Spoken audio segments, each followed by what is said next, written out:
y en medio de aquel camino desenfrenado en el corazón de Asia, aquí ya hemos llegado a Uzbekistán, Alejandro encuentra una fortaleza cuyo rey, cuyo mandatario dice que no va a vencer. O sea, dice que Alejandro que se vaya yendo de allí porque esa roca sogdiana, que se llama, no la va a conquistar. Y que solamente la puede conquistar si es que él tiene soldados con alas. Y que si tiene soldados alados, que los vaya mandando. Entonces Alejandro, como ya hemos visto en el asedio de Tiro, no se dejaba impresionar por esas muestras de orgullo desenfrenado, de hibris, lo que hemos dicho. Y lo que hizo fue ordenar o dar una recompensa exorbitada de oro a los hombres que llegaran a la cima. ¿Cómo lo hizo? Con una serie de, en fin, una parte del ejército que estaba especializada en escalada. De noche hizo que subieran por una parte más abrupta, pero menos visible, de la roca sogdiana, y que subieran más hacia arriba de la fortaleza, de tal manera que cuando llegó el día siguiente, se hizo de día, y el rey de la fortaleza amaneció y vio a Alejandro abajo, le dijo: ¿qué? ¿Has mandado a tus hombres alados? Alejandro señaló arriba, y allí estaban los soldados de su ejército que ya habían escalado, moviendo unas sábanas para que pareciera que tenían alas. Y dijo: allí están mis hombres alados, así que ya puedes ir rindiéndote. Y Alejandro, como ya hemos visto, en esas ocasiones no tenía ningún tipo de compasión, así que por las laderas de la roca sogdiana volvió a crucificar a 2000 rebeldes. Allí conoció a una chica que se llama Roxana y que dicen que era la mujer más hermosa de Asia. Era la hija de aquel jefe que no había querido rendirse y Alejandro la tomó, junto con otra serie de cosas, como botín. Pero se dice que después de tomarla como botín se quedó absolutamente enamorado de ella. Y que al enamorarse de ella no solamente no la quiso hacer su concubina, sino que la hizo su esposa. El hombre más poderoso del mundo se casó con una mujer que vivía entre la frontera de Afganistán y Uzbekistán por amor. Algo increíblemente insólito. Allí fue donde él la conoció, donde conoció a Roxana. Cerca de esa frontera. Esta foto la tomé yo y será una vieja conocida para los que estuvieses en la otra charla. Esto es el puente de la amistad entre la frontera de Tayikistán y Afganistán. La tomé yo cuando crucé Afganistán andando y es una frontera que cruzó Alejandro con sus hombres y con sus caballos a nado. He de decir que este río no es el Guadalquivir. Este río es 8 veces, o entre 8 y 10 veces la anchura del Guadalquivir. Y además cuando uno se asoma así, siente miedo, porque hay olas. O sea, hay olas. Yo lo vi que había olas, había torbellinos inmensos, como la plaza de las Tendillas, un remolino, o sea, cosas increíbles. Y dices, ¿cómo cruzó esto este hombre con 25 años a la cabeza de un ejército expedicionario en tierra hostil con los caballos? Dicen que cogieron la lona de las tiendas de campaña, la rellenaron de paja porque ni siquiera hay árboles allí con los que hacer madera para balsas. Y así, asiéndose a los flotadores improvisados y asiéndose los hombres a las crines y a las colas de los caballos, cruzaron aquella terrible corriente asesina que yo vi, cobrándose la vida de algunos, pero bueno, en apenas unos días lograron entrar de esta manera en Afganistán. Y una vez en Afganistán, es decir, yo no lo he dicho, pero Alejandro, ¿por qué hacía esto? ¿Por qué seguía conquistando? ¿Por qué seguía hacia adelante? Alejandro seguía hacia adelante porque Darío estaba huido. O sea, Darío había huido en la batalla de Gaugamela y él no iba a ser un rey legítimo hasta que el rey o se muriera o le nombrara el rey. Entonces, movido por ese orgullo personal, fue persiguiendo a Darío, y por ese afán de conocimiento, fue persiguiendo a Darío por toda Asia para vencerlo. No se sabe si quería matarlo o quería simplemente vencerlo. Se supone que quería solamente vencerlo y que lo reconociera a él como rey. En esa vorágine de acontecimientos, Darío huyó hacia el norte. Y en ese momento pasó algo que voy a relatar después, pero simplemente Alejandro se vio obligado a cruzar el macizo del Hindu Kush. El Hindu Kush es una de las estribaciones del Himalaya. Tuvo que cruzarlo casi en invierno, con las montañas cubiertas de nieve, con aquel ejército que ya había crecido, que tenía 50.000, 60.000 hombres, con todos los caballos, con la impedimenta en medio del invierno y en medio de la nieve, unas montañas que yo también tuve el placer de visitar y de cruzar además. Crucé el Hindu Kush durante 12 horas en un taxi. El Hindu Kush está en Afganistán y separa el valle de Kabul, la capital del norte, así que tuve, ya digo, que cruzarlo durante 12 horas. Alejandro tardó más, Alejandro tardó una serie de días, pero he de decir que aquí todavía no había llovido ni nevado, porque estábamos en julio, pero estábamos a las puertas del invierno, porque hacía muchísimo frío. O sea, era julio, pero yo me sentía como si fuera diciembre prácticamente. Estamos a 4.800 metros de altura. Alejandro no solamente cruzó el Oxus, ese río que hemos visto a nado, con sus caballos, agarrándose de las crines de los caballos, sino que también lo hizo con el Danubio. O sea, yo les he traído aquí una foto para que vean lo que es el Danubio y el Amu Daria, que es el nombre moderno del Oxus. O sea, son mares. Esta es la orilla del Oxus y aquella es la otra orilla. Imagínense eso, lleno de remolinos, de torbellinos, de una corriente que te arrastra y te ahoga en un segundo, cruzando con 40.000 hombres, teniendo 23, 24, 25 años y queriendo perseguir a un rey que no sabe dónde está, porque no hay WhatsApp.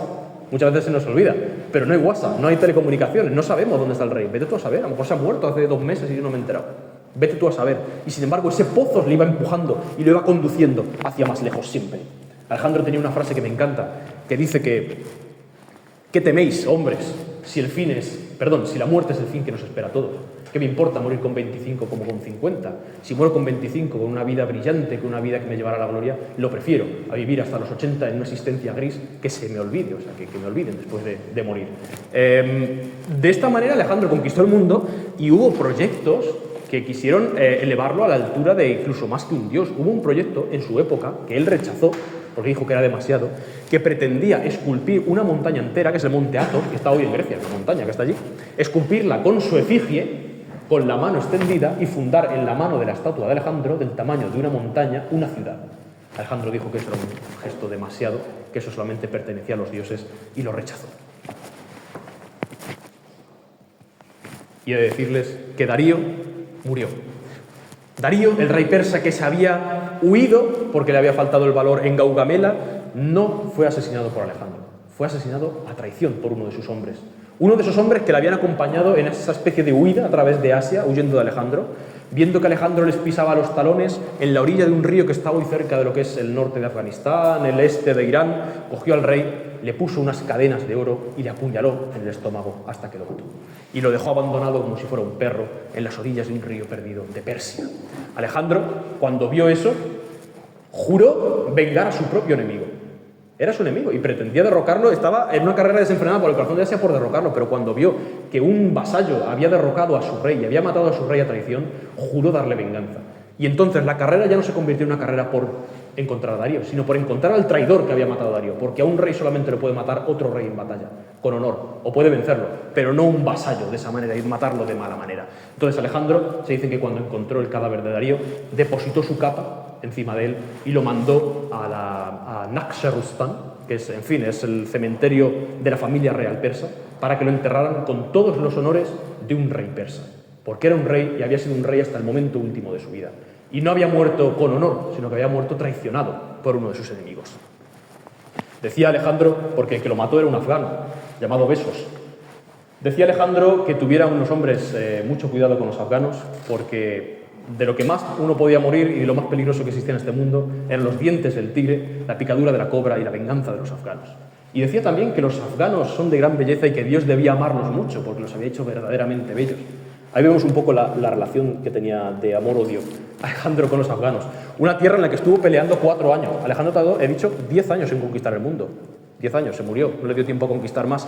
Pero de esos 10 años, 4 años, casi la mitad estuvo guerreando con gente perdida en las montañas que no tenían ejército, que no tenían táctica, que no tenían armas profesionales, no tenían un ejército profesional. Eran guerrilleros que se escondían en las cuevas, que se escondían debajo de los árboles, detrás de los macizos del Hindu Kush, y atacaban al ejército por la retaguardia. Y allí perdió Alejandro 4 años contra esa gente. Sin embargo, Alejandro dejó muy a las claras, evidente, el trato que le iba a dar de aquí en adelante a todos sus enemigos. Alejandro llegó a Pasargada, una ciudad que sigue hoy en día en pie, en Persia, y allí se encontró con el sepulcro, aquel sepulcro precioso, enorme, de Ciro el Grande. Ciro el Grande, este hombre, era el fundador del imperio persa. O sea, era el fundador del imperio que él había llegado hasta allí para derrocar a su rey, para derrocar ese imperio, para imponer su propio imperio y para hacerlo desaparecer. Y sin embargo, cuando Alejandro llegó ante la tumba de Ciro el Grande en Pasargada, rindió honores militares, procesionó delante de la tumba con todo su ejército, la mandó restaurar, la mandó llenar de oro y mandó que todos sus hombres honraran el cadáver de Ciro el Grande en Persia. El cadáver del fundador de lo que había sido la representación de su máximo enemigo. Es decir, algo de lo que podrían aprender mucho los políticos españoles, que les gusta mucho sacar a gente que se murió de sus tumbas porque no piensan igual que ellos, y podrían aprender lo que hizo Alejandro, que al llegar a Persia no sacó a Ciro el Grande y le pegó 4 patadas a su esqueleto o lo llevó a un sitio oculto para que nadie hiciera ningún tipo de culto, sino que rindió homenajes porque era un hombre grande que merecía todo tipo de admiración. Alejandro, si ustedes tienen un mapa del mundo en la cabeza, ya queda poco. Alejandro, si tiene un mapa ustedes del mundo en la cabeza y cuando cruza Irán, lo único que queda es Pakistán hoy en día, que antes no existía, hace 70 años, y después la India. Después queda China, pero no se conocía en ese momento. Llega la India y un señor llamado el rey Poros dice que tampoco va a pasar Alejandro, que ha pasado por todo el mundo, pero que por sus tierras no va a pasar. Y entonces saca un ejército de 200 elefantes, los macedonios, el ejército de Alejandro, que eran unos pastores, que no habían visto, bueno, en este momento habían recorrido medio mundo, pero que cuando salieron de su patria no sabían lo que era otra cosa que la peste a cordero y vivir en las montañas perdidos, con un zurrón. Y los llevó a la otra punta del mundo, a la India, y vieron el harén de Darío, lleno de mujeres de toda procedencia del mundo, y vieron elefantes, unas bestias que le daban pavor. Y Alejandro no solamente no se amilanó delante de las bestias, delante de los elefantes, sino que les hizo frente, él, como tenía por costumbre, a la cabeza de su ejército, pretendiendo atacar al rey Poro con su propia lanza. Una escena que también van a ver aquí, en un minuto, y van a ver la locura absoluta que fue esa batalla, fue de las últimas. No hubo muchas más batallas después de esta, porque los hombres se cansaron. Dijeron, Alejandro, nosotros no sabemos a qué hemos venido aquí. Nosotros veníamos a liberar 4 ciudades griegas hace 10 años y nos has metido en Afganistán, nos has metido en el Hindu Kush, estamos peleando contra indios que además después le devuelves tú su reino. O sea, que hemos venido aquí a hacerlos nuestros iguales. Hemos venido a hacer carreteras, hemos venido a pisotearlos. ¿Y tú, qué estamos haciendo aquí, Alejandro? Tenemos que volver inmediatamente a casa. Se plantaron y tuvieron que volver. Pero esta fue una de las últimas batallas en las que fue... En fin, Alejandro ganó como podía haber perdido porque fue de lo más sangriento y de lo más... fue una locura. Y aquí lo van a ver.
En fin, dice la película, que es una cita que cogen de Ptolomeo, uno de los generales de Alejandro, fue el fin de toda razón humana.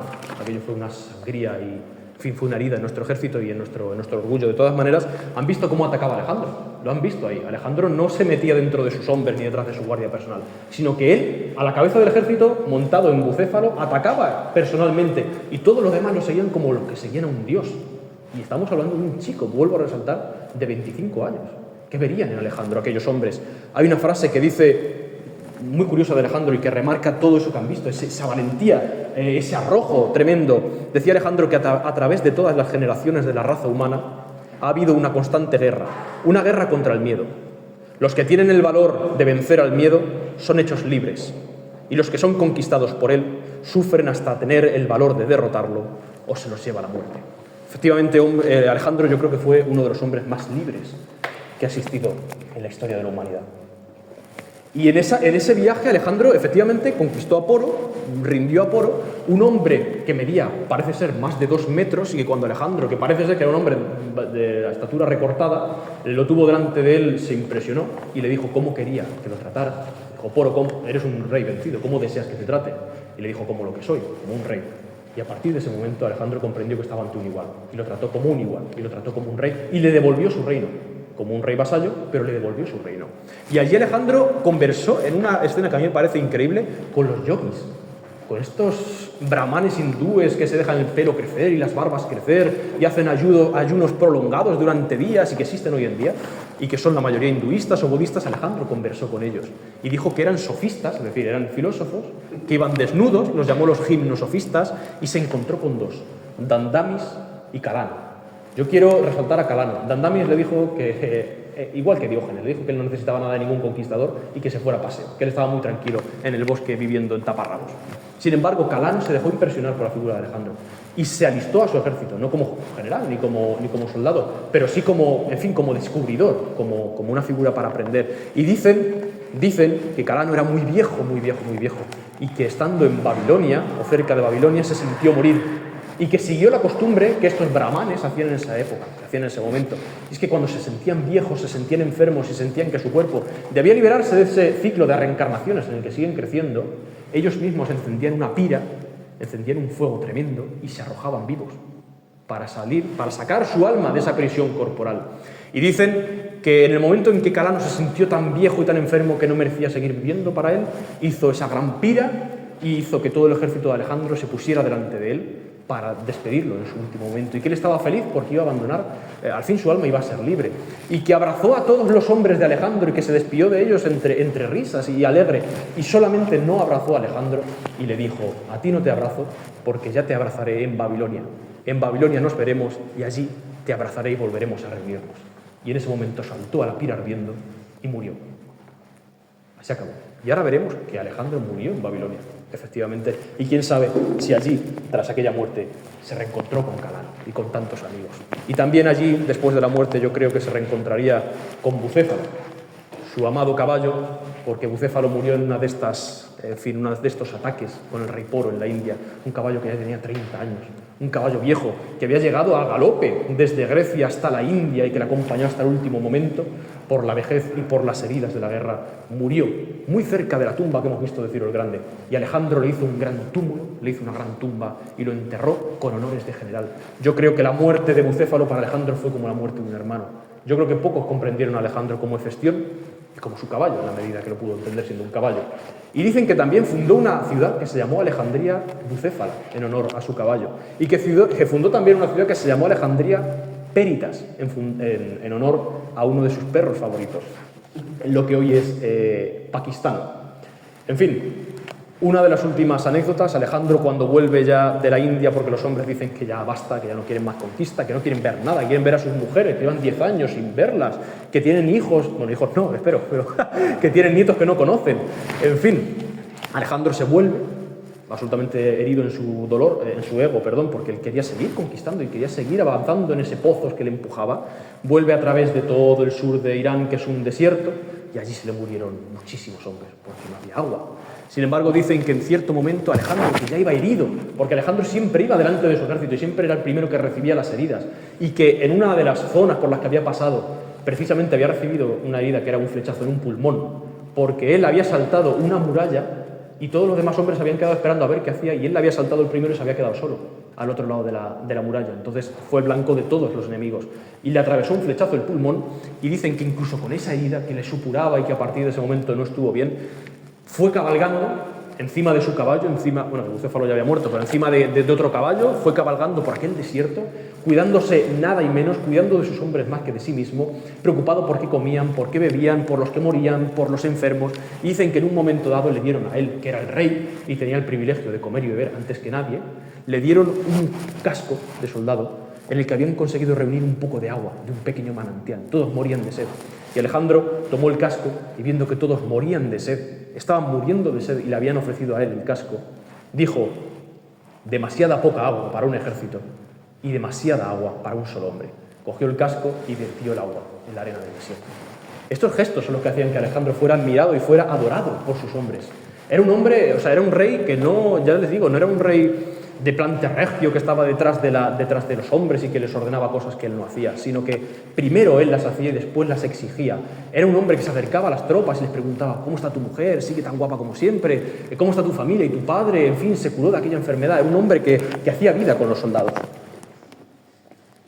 Y bueno, he titulado, ya entramos en la recta final, he titulado esta presentación La primera globalización, porque Alejandro no solamente llevó conquistas, Alejandro llevó la filosofía, la cultura y el idioma griegos a territorios que hoy día son Afganistán, Pakistán, la India, Irán, y sigue esa reminiscencia a día de hoy. Es decir, a partir de Alejandro, los dioses, por ejemplo, de la India, los dioses de Afganistán, empezaron a tener el pelo de las figuras griegas, empezaron a tener vestimenta de los griegos y ponían a Buda con una ropa griega. y ponían a Buda con una melena que podía ser la de Alejandro Magno.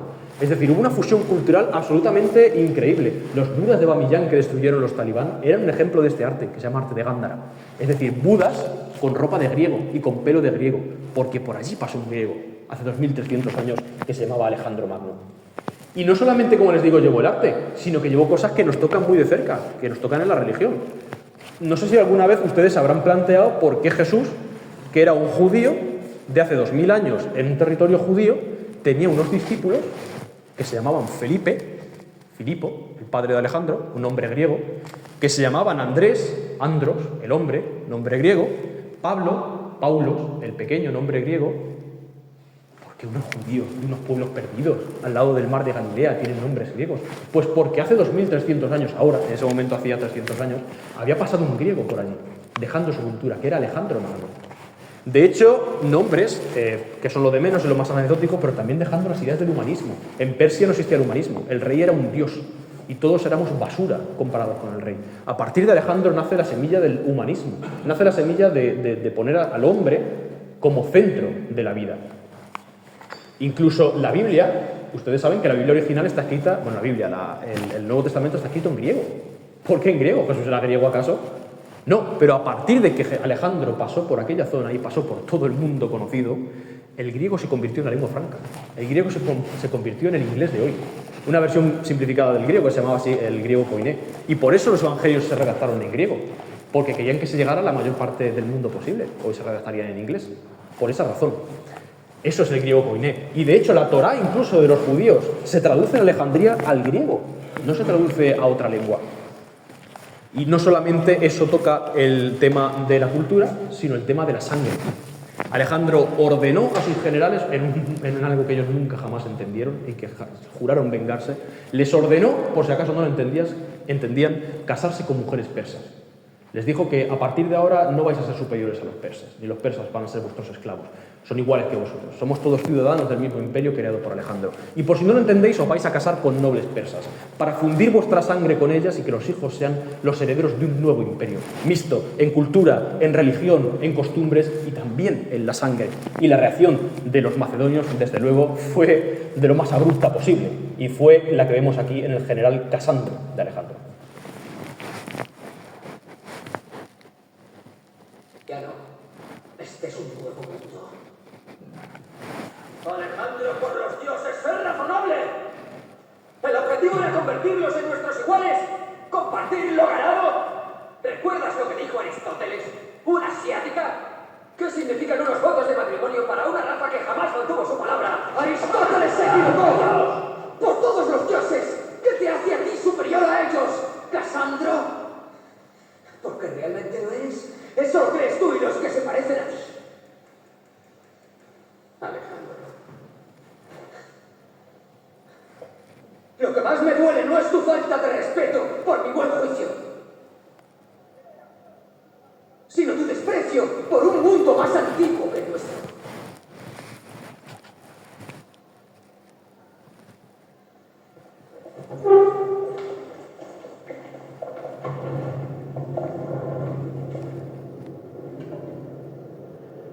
Y así, 10 años después de que su padre insistiera en que desposara a una macedonia, Que con nuestra unión, griegos y bárbaros, el hombre más poderoso del mundo se casó con una joven sin ningún significado político. Vemos la reacción de los hombres de Alejandro que no entendían por qué habían llegado hasta allí para casarse con mujeres persas, que eran infinitamente inferiores a ellos y para devolverle el reino a los que acababan de combatir.